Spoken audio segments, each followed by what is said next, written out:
Mon ex-meilleure amie a tenté de mettre fin à ses jours. Et je m'en fiche. Je ne lui ai pas tendu la main. Elle a couché avec mon petit ami dans mon dos. Nous avons toutes les deux 20 ans, et nous étions amies depuis la maternelle. Elle était ma sœur, mon roc, nous nous sommes soutenus mutuellement en traversant toutes les épreuves. Quand mes parents ont divorcé, elle était là pour que je puisse pleurer sur son épaule.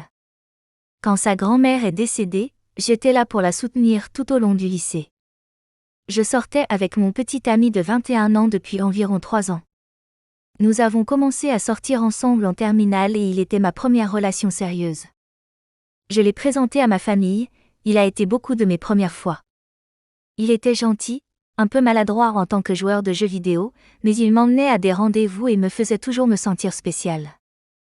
Peut-être que c'est moi qui suis jeune et stupide, mais je pensais que j'épouserais ce gars un jour. C'était quelque chose que j'ai dit à ma meilleure amie. Eh bien, il y a environ 1 mois, pendant que mon petit ami était sous la douche, j'ai vu une notification de message apparaître sur son téléphone. Nous regardons souvent les notifications de l'autre, alors j'ai attrapé son téléphone pour regarder. C'était d'elle. Elle demandait s'il se voyait toujours ce soir-là et si elle devait porter sa robe préférée. Il m'a dit qu'il sortait avec des amis et qu'il allait boire.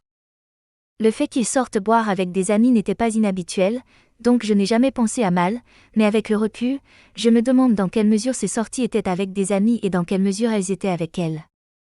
J'ai enregistré des captures d'écran de leur conversation. Je me les ai envoyées.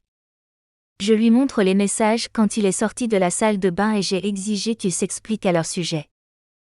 Je ne pouvais pas contenir à quel point j'étais bouleversée, en colère et blessée. Une dispute a éclaté où je lui ai dit qu'il était dégoûtant et j'ai quitté son appartement. Peu de temps après être rentrée chez moi, j'ai commencé à être bombardée d'appels et de messages de ma meilleure amie. Je n'ai répondu à aucun de ces appels, je ne pouvais pas supporter d'entendre sa voix, mais ces messages allaient d'eux, elle n'avait jamais voulu me faire de mal.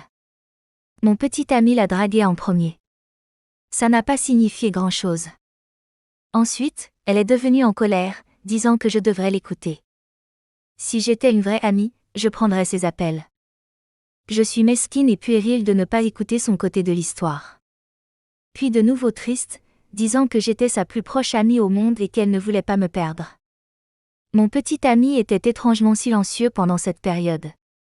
Après quelques jours, j'ai réussi à me reprendre suffisamment pour leur envoyer des messages. Peut-être que c'était lâche, mais je n'avais pas la force de les appeler. J'ai dit à mon maintenant ex-petit ami que c'était fini et que je n'accordais aucune chance aux tricheurs avec moi. Il a réagi en essayant de m'appeler, mais après la 3e ou 4e tentative, il a abandonné. Il m'a envoyé un dernier message en disant que ce n'était pas si grave, qu'il s'était juste amusé, mais qu'il ne voulait plus sortir avec moi. Mon ex-meilleure amie a été plus persistante après lui avoir dit que je ne voulais plus rien avoir à faire avec elle.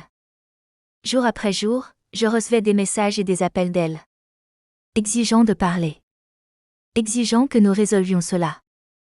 Exigeant que je ne dise rien à personne. Disant qu'elle a arrêté de le voir.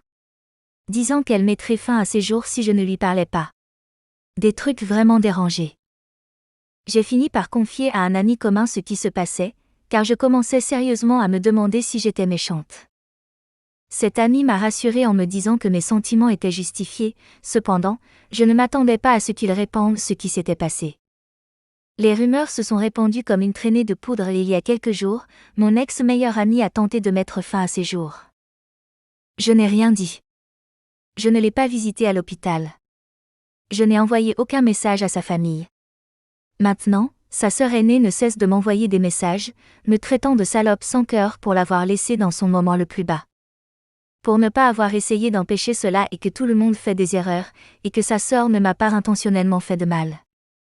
Peut-être que cela fait de moi une salope sans cœur, mais je m'en fiche.